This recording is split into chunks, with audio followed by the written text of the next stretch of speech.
Welcome. We're gonna be doing a 2-year review of my VEVOR mini lathe and how it's holding up. I don't use it a whole lot. I think when I first got it, I used it a bunch more. I've only used it probably 2 or 3 times since that first, not the first, but like since the last review. I've probably only used it maybe 4 times, really, on different projects. The main issue I have with it is, for some reason, it's not powered on right now, so don't worry, I can touch with it. You shouldn't, even if it's hooked up to power, you shouldn't play with it, but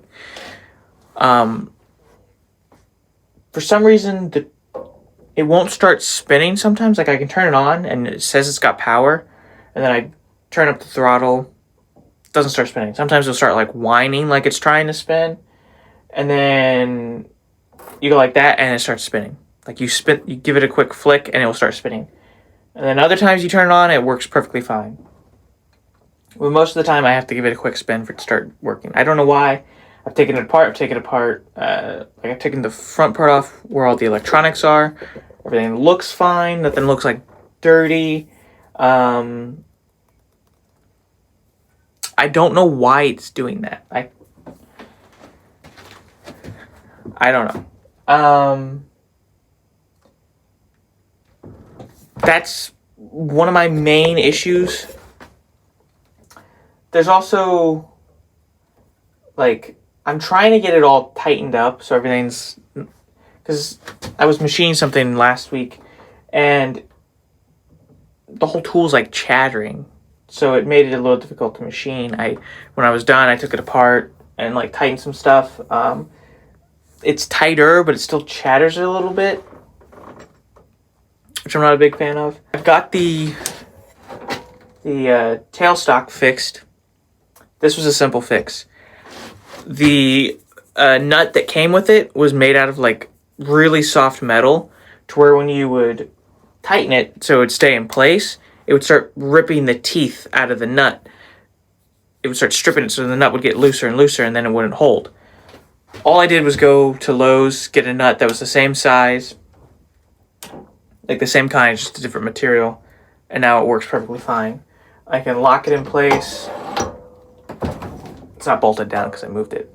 It was in a different spot, and I rebuilt my work table and all that, but it's not bolted down. But yeah, you can move it, tighten it, all that, and it won't move. So the tailstock I have no problems with no more. I also figured out that it has like an auto feed thing. There's like a lever in the back that you can pull. I figured it out one day when I was moving it around. You can pull that lever, and it will just start moving this across the threads down here. It'll start moving the whole bed, whatever this is called, across these threads to where you can auto cut. I didn't know you could do that on this one. I knew there was ones you could do it. I didn't know mine was that one. I thought I got the cheaper one that couldn't do that. Apparently I didn't. I haven't used that. Also, I think the bearings might be going out because it's like a weird clicking/grinding noise when I use it for some reason. Not so much if I put it in the reverse, but if I have it in forward, it makes that noise like a lot because that's the one I use it in all the time. But if I put it in reverse, for some reason, it doesn't make that much noise. I did have to replace a screw inside of the gear system because it came loose and just fell out when I was working on something, and I didn't know what happened. The machine just quit working. Like, it quit spinning completely. I'm like, what the hell? And it was still like, you could hear the gears and stuff moving, but the belt that connects to the chuck fell off the motor, so it wasn't spinning no more. I had to take that all apart, couldn't find the screw. So what I did was I took a regular like machine screw, filed down the sides, and got the belt back onto the thing, screwed that in. It worked for a long time, but I was like, it's gonna wear out or something, and if it snaps in there, because it's not made for that. I didn't want to have to worry about it. So I did replace it eventually with the normal screw that's supposed to go in there. If you don't use it as much, like I don't use it very much, like I've said, I've probably used it maybe 4 times since the last, since the review, my first review of it. I'd say it could be worth it depending on what you're trying to machine. I don't know how well it will machine like steel. I've never put steel in it. The hardest material I've put in it is brass. I usually just machine aluminum in it. I put brass in it once or twice to machine a couple things. But for aluminum, works pretty good. You just gotta take it apart a lot and put it back together and try to tighten everything up so it doesn't chatter so much. It also helps if it's bolted down, which currently it's not bolted down because I'm not 100% sure where I want it, because I am getting a new tool that's going to go over there. And I also want a little bit of workspace over here next to my drill press, which I'm going to do something with at some point. Still works. It's just, I might get rid of it. I might upgrade it, turn it into a mill, but that's for a different video. It also came with like backup gears in case they wore out, but I don't, like I said, I don't use it very much, so the gears are fine. If you're not going to use a lathe very much and you don't have a lot of space, this is fine. It's not very high quality, but it will get the job done, and it's relatively cheap. It's not, I think mine was $600.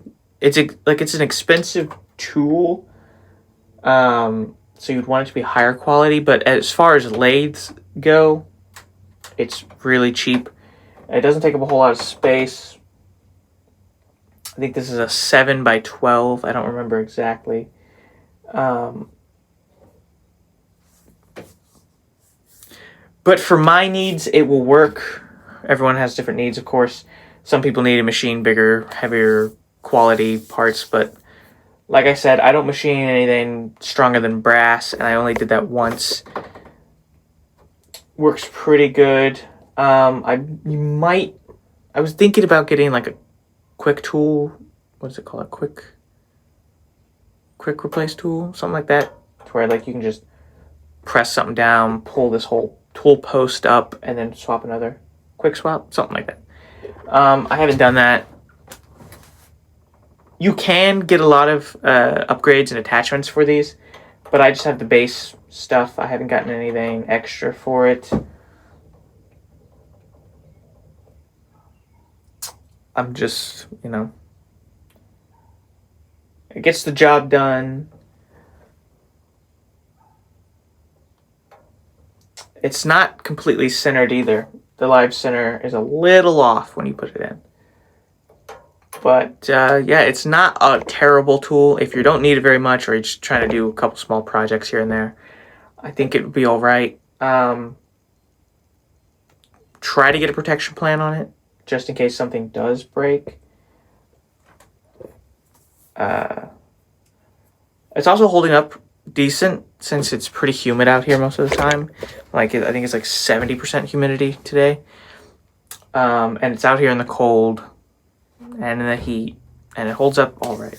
But if you guys enjoyed the video, make sure to like and subscribe, and I'll see you next time.